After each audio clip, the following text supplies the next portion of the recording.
Essas três palavras normalmente são usadas para definir Deus, né? E o que é o seu Deus? Vamos ver? Então, se você tropeça de verdade, você cai no chão, certo? Então, a física, né, a gravidade é um pedaço da física, ela puxa você para o chão. Então, a física foi onipotente, foi totalmente potente em relação a você.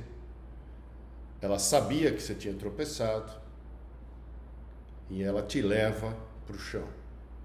Então, a física pode ser o seu Deus, né? Você tropeça em qualquer lugar. Agora, você come alguma coisa e aí uma série de reações químicas percebem que tipo de alimento é, fazem uma série de reações químicas e fazem a digestão do alimento. Então a química também pode ser o seu Deus, onipotente, onisciente, onipresente. Qualquer coisa que você coma, a química vai dar um jeito de resolver, né? A biologia pode ser o seu Deus, né? Porque tudo que nós fazemos tem esse aspecto biológico. Quer dizer, você vai lá, transa com uma mulher fértil, você com um homem fértil e você é fértil, nasce uma criança.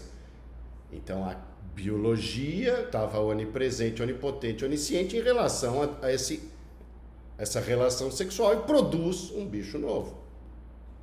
A biologia pode ser o seu Deus, né? Agora,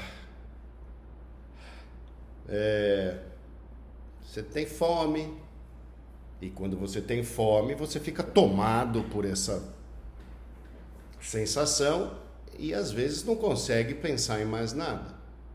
Então a fome pode ser o seu Deus. A luxúria pode ser o seu Deus. Você encontra uma pessoa e tem uma reação automática que toma conta de você e você imediatamente quer se relacionar fisicamente com aquela pessoa. Se você não tem nenhum controle sobre isso. Então, a luxúria pode ser o seu Deus. Aí alguém te faz alguma maldade e você fica com raiva. Toma conta do seu cérebro. Você não escolhe ter ou não a raiva. E ela modifica completamente tudo que você começa a pensar dali para frente. Onipotente, onipresente, onisciente. Toma conta de você, manda em você. A raiva pode ser o seu Deus.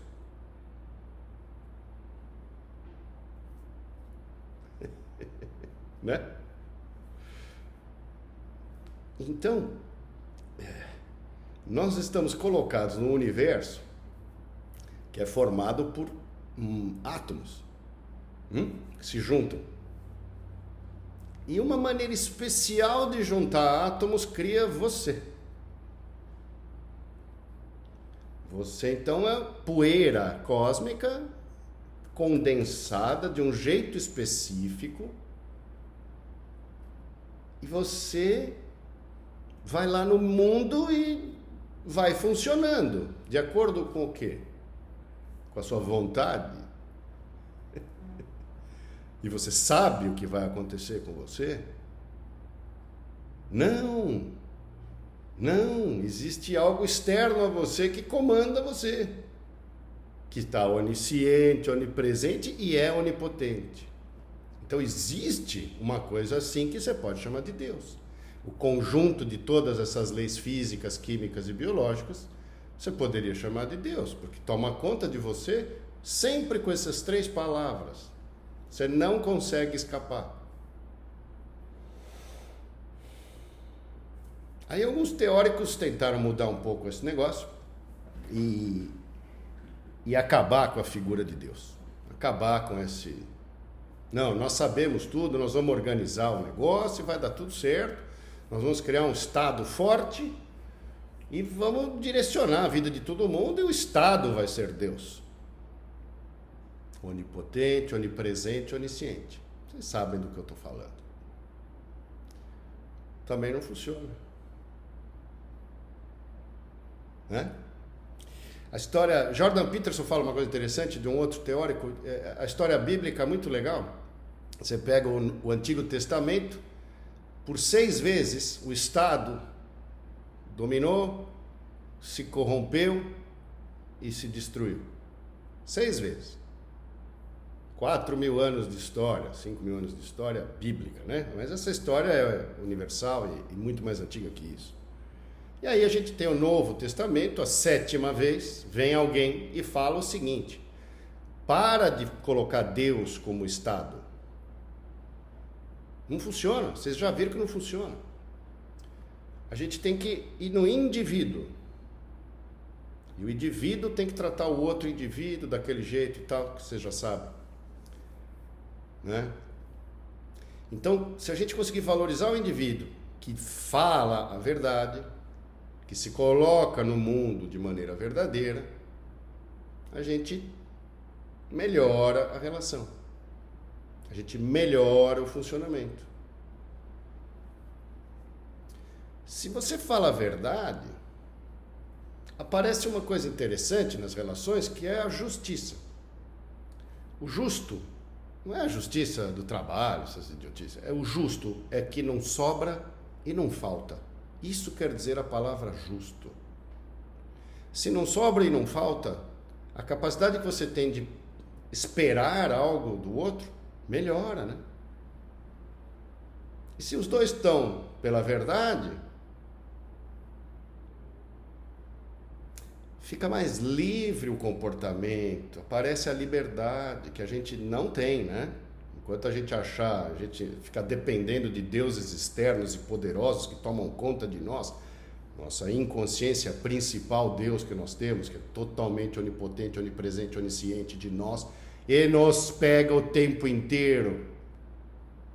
Mas quem sabe na relação de verdade com justiça, a gente pudesse chegar num ponto de liberdade um pouco melhor, sabendo que o outro também tem limitação, sabendo que você também tem a limitação, sabendo que os dois estão vivendo esse Deus interno extremamente poderoso e às vezes destruidor, né? Às vezes apaziguador, mas normalmente um Deus que toma conta de nós e arrasa com um monte de coisas, né? Mas se a gente puder chegar nesse ponto de liberdade, de convivência um pouco melhor, com o nosso Deus interno, com as nossas pessoas externas, né? Talvez a gente atinja um ponto que a gente pode chamar de um estado de mais paz. Paz interna, né? Menos ansiedade. Eu já sei mais ou menos, né? O outro está lá para crescimento, engrandecimento, melhora. A gente não precisa falar de espírito, não. A gente pode falar só de cérebro para falar de Deus. Quem já foi à Capela Sistina viu isso, né? Quem não foi, pode olhar na internet. As pinturas, os afrescos de Michelangelo no teto da Capela Sistina mostra Deus envolto por um cérebro, pessoal. Tocando Adão, criando a vida. Tá? A vida é isso. É a percepção de Deus no cérebro. Podemos até ir um estágio a mais e falar de espiritualidade, mas eu acho que não é meu papel. Tem pessoas muito mais competentes do que eu para falar disso. O meu papel para falar para vocês, nesse feliz ano novo, é que eu estou aqui para celebrar a sua vida. Tchau, pessoal.